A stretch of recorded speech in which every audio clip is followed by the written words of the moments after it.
How's it going, everybody? Welcome to the Relentless Growth Podcast. I'm Jack Maher here with my good friend Chase Calhoun, and we've got an excited kind of an AI update podcast to bring you this morning. But we're gonna start every podcast like we always do with wins and updates. So, Chase, what's an update win from your world? I think for me, this would be a win and an update. We're looking at a new development project in a new city. And so I think kind of similar to your last update that you shared. There's a new city that we haven't worked with in the past. We did a pre-application meeting with them last week. And it was like the whole crew from the planning department and the fire marshal. And so it was the engineers, inspectors, planning director, fire marshal, everybody kind of showed up for the meeting. And it's like, not only were they professional, but they were very at least seemed very pro development, and like they were happy to be there talking to us, and they were happy about the project. And it's like they weren't being confrontational anyway, and they were trying to provide like, hey, this might be easier path, and maybe think about getting in front of this because it'll help things along. And so. And then quickly after that, we met with we went to a chamber meeting, and we met with the economic development manager, and it's just been all around kind of like a positive experience compared to some of the municipalities that we're used to dealing with, which could take a little bit of a page from their book and how they're doing things. So that's been a win and a kind of an update for us. How about you? Well, I'm going to take a cheap win here and lead us into our conversation. But man, playing with GPT-5 over the past 3 days, this is what Jason and I are going to talk about today. But man, I'm not an AI expert. We're not AI experts. We'll start off with that. But it is wild, the jump that we just took in capability. And so I'm using it for super complicated work things, from analyzing construction documents, a lot of stuff that we'll get into. But we've taken a tremendous jump on AI. And it's kind of funny how this episode started. Chase and I are recording a couple episodes this morning, and we were actually just in between episodes, still on video, and we were just talking. And we were probably 5 minutes in, and Chase is like, "What are we doing? Like, we need to record this. Like, we're having a conversation, so we may have a little less structure than normal today, but this is just a conversation that we were having in between episodes." And we were like, "Hey, we think this is pretty valuable," and so we decided to just kind of play with it and record it. But yeah, just kind of talk about your experience with 5 and just kind of what your initial thoughts have been, Chase. Man, it's wild. So I use AI a lot, like as much as possible, and I've been trying to get my team to use it as much as possible. But this upgrade from 4, and I had access to like all the other models as well, to the 5 has just been, to me, it's been super useful because it's been a lot easier to use. And it took, like, there was all these models, and one did a good job with images, and one did a good job with writing, and one did a good job with research. And basically, my understanding is it takes all those and meshes it together. And so for me, it's just been easier to use. And then one thing for me is I continue to try to find new ways to use it. Anything from correspondence with cities, or like recently I had it read through a new bills of insurance and, recommend changes for our attorney, but basically spell it out really simple. So it was just, I shot it to the attorney made the edits real quick, and then it was done. So saving money, even to up to like, bro, last night I was sitting on the bed with my daughter, and we read through the two stories that she wanted, that she brought, and she wanted another one. And I was like, well, what do you want a story about? And she's like, popsicles. And so it's like, I asked ChatGPT-5 to write me a children's story for Aspen about popsicles. And it's just in a couple of seconds, it spit out this really cool children's story about, the popsicle garden that Aspen discovered. And dude, she freaking loved it. I mean, she wanted another one right after that. And so it's like, literally, you can use it for serious business stuff that's going to save you a bunch of time and money and be valuable, all the way up to like, kind of fun, silly stuff with your kids. And so anything in between. What are some of the biggest things or differences you've experienced with this new model versus the older ones? Yeah, I mean, to me, the detail of the answers I get back are night and day different. Every time, maybe not every time, but most times I've given it a task to do, it's added on work to that task. It's been like, yeah, I'm going to accomplish what you asked of me, but here's something else that I think would be useful, a document I can produce, something like that. that I think you should have asked for as well. And so it's kind of wild that it's thinking in that way. And so like I gave it, and this is the first time I've ever had it do this. Sometimes like Grok has a deep think option where it may take 5 minutes or 15 minutes to like really analyze a problem. ChatGPT had something similar with they called it deep or something like that, where it would do deep research. And so I just playing with 5, I sent in, and I'll let everybody know the results in a future episode, but I sent in, my church is doing a remodel. I sent in a 90-page full set of construction documents. And I told it to do a red line, full analysis. I sent in bid documents, sent everything in. And it was kind of silent for a little bit. And so I prompted it and I was like, hey, what's going on? When can I expect you to get this back to me? And it gave me a 3 business day timeline.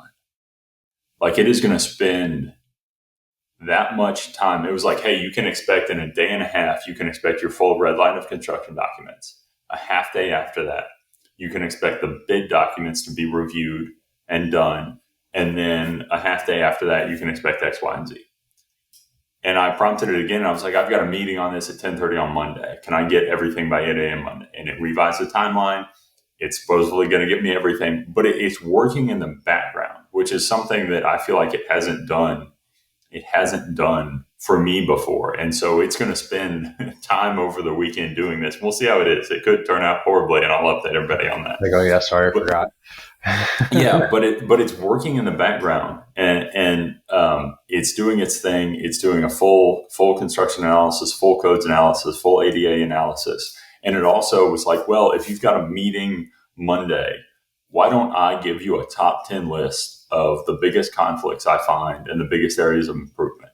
That's usually super helpful in a meeting like that. And I was like, that sounds fantastic, and so it's thinking like beyond the task. And it's all I said was I had a meeting at 10:30. I didn't tell it what type of meeting it was, anything like that. And so I think its ability to extrapolate data and to provide value outside of your prompt, I think is a game changer for me. And I know I'm going on a tangent, but I think we've been limited by the prompts we give it, I think is the biggest downside of AI. It's not a downside. It's just, if you're not a good prompt writer, and I'm probably not a good prompt writer, you're kind of limited in its ability. And so the fact that it's kind of going outside of your prompt and correcting it and helping you add stuff to it, I think is a really big step. And maybe that's been happening to a lot of people for a long time, but that's the big change I've seen in 5, is it's almost self-correcting the prompt and being like, hey, here's also what you should have asked for. And so that's a big game changer, especially for people who I'm not super technical. I'm not going to write a 2-paragraph prompt about exactly what I need it to do. And so if it can improve the prompt and give you better information out of that, I think that's a game changer for everybody who gets to use it. Yeah. Some interesting updates that I've at least noticed on there that I maybe haven't gotten to play with a bunch, but is worth people, I think, diving into, is it's got, and I'm just going to look and see what it's called. It's got, when you click on the plus side and the plus symbol and then go to the more and the drop down, it's got a new one called Study and Learn. And so I listened to some people talking about that one, where it's like, if you have a topic where, this would be super valuable. Like, I've got some friends that are homeschooling their kids. So for kids that are doing homeschool, or if you're like in school, or again, just like us and you're wanting to learn more, if there's a specific topic that I want to learn about, I can use that mode and ask it to teach me about a subject. And you can set parameters, be like, I've only got 10 minutes or 15 minutes or 30 minutes to work on this right now, but can you teach me about X, Y, and Z? And not only will it like explain the topic to you, but it'll like break it down in different ways and then start to ask you questions to make sure that you're actually learning it. And so an example I listened to when somebody was talking about this, they were talking about like a physics student that had some like really complex thing that they were trying to learn about, was really struggling with, and how they were able to get in here with GPT-5 and go through that process for like 2 or 3 hours and learn this like ultra complex, whatever theory that they couldn't get down on their own. But it could be as simple as like, if you've got a kid who's in sixth grade and learning some kind of math that you can't remember how to do, just saying, hey, my sixth grader is trying to learn this topic and struggling with it. Can you please spend 20 minutes and help teach them this topic? And it's literally going to walk them through and try to come up with different ways to teach the person whatever it is they're asking for. So I thought that's something that's interesting. I've told my team, especially the ones that are like newer to AI, you use that AI tool to teach you how to use AI in your daily, you know what I mean, your business stuff. And like, you don't ask it, just tell it how much time you got and ask it to help you get better at using AI for your work. And so I'll be curious to see, I don't know have you got a chance to play with that one at all yet? I haven't played with that. One thing in that vein that I tend to use it for, and ChatGPT has been even better at it, is I have it just dumb down complex things for me. Like the amount of times that I probably asked Chat to explain this like I'm 5 about, different topics. And it does a really, really good job of distilling. You probably don't get all the detail, but I don't want all the detail, in whether it's it could be a banking term or a construction term or something scientific, environmental, whatever it is. You know when I use it the most for that? When I'm doing Bible studies or something like that. Yeah, absolutely. I'll read the scripture and I'll try to think about it, and then I'll be like, can you please explain this to me as if I was a 7th grader or something? And I'll just really simplify it, make it easy to understand. So yeah, 100%. And it's useful. I'm not inherently, we just had an episode on limiting beliefs. So this is a limiting belief, but I'm not a very creative individual. And so for it to help come up with analogies, things you can use talking with the team or with people, or if you're teaching, is super useful. And it's, I've asked it to explain, you can explain, what cryptocurrency is to a 5-year-old, and it spit me out a paragraph, and I understood it better. And so all the things that are really tough to communicate, I think it's a way that it can really help you communicate better. And so I think that's kind of a unique thing that we're talking about with it is it's not in these cases, it's not replacing a task. It's not replacing a person, but it's helping you have more information to better communicate in real life with people. And so I think its ability to do that is pretty awesome. And I think 5, we're real close, really, really, really, really close to, I would bet, some really specific use cases. I mean, I think we're probably really close to being able to execute, we were talking about civil plans or structural plans, or, I think we're probably pretty close to giving it a piece of property, the parcel number of a piece of property, and having it lay out a subdivision, or, pull from government data on soils or whatever it is. I think we're on the cusp with 5 of some really, really great things that are going to allow us to move a lot faster. I've seen some prompts on LinkedIn of an analysis it'll do on like an apartment complex based on an address in 5 minutes. That it would take a human a day, a couple days to put together. And so our ability to process information faster and allow us to move faster in our businesses, I think, is going to be, it's a necessary thing that we're using this. And I think that's the biggest thing I would say today is, especially with 5, if you're not using it, it will impact your business because your competitors are going to, and they're going to move faster. They're going to move quicker. And so I think it's something you've got to get in. This is the best model yet. If there's ever a time to get in now. I think the flexibility with prompts is great, but I think it's a must right now. Yeah, I think that it's super important for businesses to try to utilize it, and I think it's super important for employees to try to utilize it, just to be that's a conversation we've had with the people that work for us. Is it's like, yes, there's going to be AI agents or bots or whatever at some point that can probably do a lot of what you do. But if you can learn how to leverage the AI and just be more efficient at your job, it's going to provide a ridiculous amount of job security for you. But at the same time, like, we're using it for a lot of stuff that in the past probably would have required like a person we've been trying to do a lot on social media. And so we're constantly using it for like as a copywriter. I mean, honestly, with the amount that we're putting out, I think that a couple years ago, we probably would have needed a full-time copywriter to just be able to write everything. Again, because like the creativity is not my strong suit. I have the knowledge, but I don't necessarily I'm not going to come up with, we've been doing a lot of these like green screen scripts where we'll have it like basically spit out a script and I'll just read the script, and it may use my knowledge to come up with a script, but at the same time, like I can't, it would take me an indefinite amount of time to write a funny, witty script about real estate. Like it's just, that's not my thing. That would have been a full-time copywriter that's what they were good at. And we just don't need that now because, ChatGPT does such a good job at it, and it does it quickly.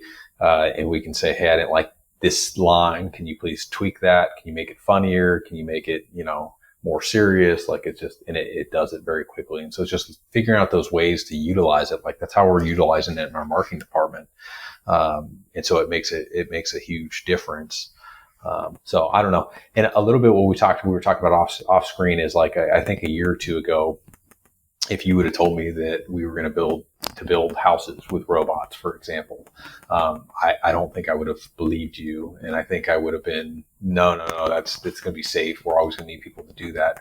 I think the rate it's continuing to advance and the rate that some of these robotics are continuing to advance, I would not be surprised if that's not the next way to really increase affordability in housing and reduce costs is by having like houses that are built by robots. I spend a lot of time, there's all these people that are trying to make these like 3D printed houses, a thing. And that's all in a way using AI computers and robotics to do that. But it's just to me, the cost of materials, is so much more expensive with that. It's not going to reduce the cost of housing at all.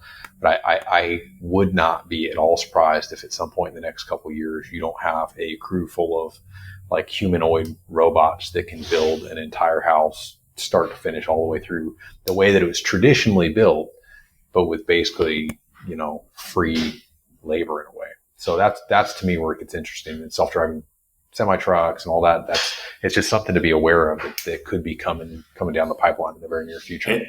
No, I think you're right. And some of the interesting things that we've heard is how it's already being used. We accidentally found this out. One of our guys sent in, I can't remember why, but he sent in a picture of an HVAC unit to chat he was trying to figure out something about the unit. I can't remember what it was, but unprompted, he just sent the picture in. He hadn't prompted it yet. It spit out everything it saw that was wrong. The insulation wasn't quite covering the condensate line. I mean, this wasn't a construction specific chat. This was just like he sent in a picture of an HVAC unit and it read the image, analyzed it, and told you every single problem that existed with that unit.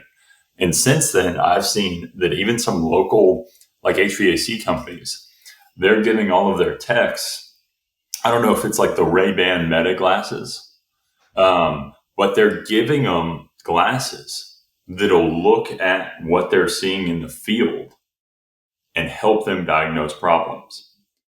And so when you look at how it's already in use in fields that, man, I thought were literally safe for 10 or 15 more years, it's really wild. It's really wild. And so they're already getting use in the real world. And I think we're closer with Elon probably than anybody else to a humanoid robot that can potentially perform these tasks. It's going to be a wild couple of years. And I think this is a side, but somebody gave me a really interesting analogy. And when you think about Elon's whole infrastructure that he's built around every one of his companies, and this is their theory, I don't know if it's right or not, but every company that he's involved in is 100% dedicated to living on Mars. And when I thought about this, it really made it interesting, and it really helps all of his weird things come together. Obviously, SpaceX is getting there. The Boring Company is all about you're not going to be able to travel on the surface of Mars. So he's perfecting tunneling techniques on Earth so that he can tunnel underneath Mars so that you can travel once you're on site. obviously there's going to be a very limited population if we ever get to Mars. That's why he's perfecting humanoid robots so that they can send them ahead of time. They can perform tasks. They can perform maintenance. Stuff that's dangerous has to be performed by astronauts right now. And so when you kind of, he's got a solar company. I heard an interview with somebody where they were, and this is a theory. I don't think he's confirmed this, but they were like, every single thing he's doing is dedicated towards this crazy end goal that he's got. And so it's kind of an aside from this conversation, but it really brings everything he's doing into perspective and adds the why behind all of it. And so he is singularly dedicated to that mission. And so I think it's a really, really unique time we're living in where he's trying to do all this, and we're going to benefit from it. He's got a crazy goal that we'll see whether he's able to accomplish or not, but everything he's doing is going to benefit us. And so, you could not have 2 years ago, if you told me we'd have a robot within the next 20 years that could build a house, I would have said, hey, I think you're out of line. I would bet within 5 years, we will have robots on site in some capacity doing work. And I think that's way quicker than I ever thought. It may be even faster. It's just hard to say. I don't know. Let's hope the city inspectors don't start utilizing AI for inspection. That's going to make my life a nightmare. It's bad enough as it is, but if they start wearing meta glasses and asking AI to find any possible thing that they can fail us on, it's going to get messy. I would say, given the adoption curve of technology in municipalities, I would say we're safe for a little bit. Yeah. It could, again, it's another thing where it's at some point, like you look at human error, and like one constant frustration we have is we want to build everything up to and above standards. Like that's not even, we do our own third party inspections just because we're so concerned about quality control. So it's not about skirting past stuff. But one thing that drives us absolutely bonkers is the inconsistency. And so it's like, we'll do something the same way 10 times. And then it's like the 11th time it's wrong. And they want it done a different way. And so it's like you talk about humanoid robots and doing simple stuff like inspections. It would be like 100% consistent every time. And so there's a ton of different interesting use cases for that. One thing that you mentioned though, like with the cities and their probably unwillingness to adopt that anytime soon. I think that's something that you're going to continue to see. Like I feel like it's something that's really important to me, so I'm following it very closely. And I'm not a tech guy, right? And sometimes I wish I would, because it seems like that's like the gold rush right now with some of these guys getting offered ridiculous amounts of money to work in that field. But it's something that I see as being a huge impact on society. So it's something I follow very closely now. So are you. I feel like you're the exact same way with it. There's a lot of people out there, man. I feel like you ask them like, hey, how are you using AI today? And they'd be like, what's that? It's just like, they're not even like, it's not even on their radar, let alone are they utilizing it. Now, again, big companies and people that are, tech center or tech forward, I think are paying really, really, really close attention to it. But I think a lot of people are just kind of sleeping at the wheel. And so I guess as we wrap that up, I think I've said this before, it's like my like number one piece of advice to people would be to like, just download ChatGPT onto your phone, and try to use it for questions, and not necessarily like stuff you would Google search, but like you can use it for that for sure. But try to utilize it for other things. And if you're not sure how to utilize it, ask it to teach you how to utilize it, because it'll teach you. And again, it's like the limiting belief thing. I just started using it a year ago, and it had already been around for a while. It was very awkward at first, but as I spend more time using it, I feel like I've gotten exponentially better at it. So, I think I think Chase is spot on there. And my wrap up point would be, because we're fresh off our limiting belief one, is I think no matter what you're attempting to start in life, there's always the thought process that you're too late. Like all these people already know so much about AI, or they're all using it in their business. Like, why would I start now? They've already got it figured out. And like, I think the opposite is true. We're probably 1% utilization of AI right now. And so, and we're ranting and raving about how great ChatGPT-5 is. In 2 years, nobody will use it because it'll be so terrible. And so the quicker you get integrated, the better you can grow with it. And so I think, and that's with anything, it's always too late. The market's always too saturated, but whatever it is you're doing, but just get involved, just try something, ask it, and tell it a struggle you're having. And it'll give you a framework to kind of help you escape your thinking. And so it will do anything you ask it to do, which is pretty crazy, but it means your ability to use it to learn is infinite. You don't have to use it for work. You don't have to use it for personal. You can use it to find the next book you want to read. I don't care what you use it for, just use it. And then the more you use it, the more you'll use it, the better it gets, the better it knows you, what you want. And so it's a pretty cool cycle that you get yourself into, where we've been using it for a year or so. And the information it knows about us is probably pretty crazy and probably a little scary. But that means the answers it gives us are pretty incredible too. And so it's something that I would encourage people to just dive into, buy into, and the results will be pretty wild. That's awesome, man. But thanks everybody for listening. As always, leave a like, a 5-star rating if you would. Please interact with us, comments. We'd love to hear how you're using AI, especially with this new model, how you think it will impact business. And so leave us a comment, send us a message. We'd love to hear from you, but we'll talk to you guys soon. Have a good one, guys.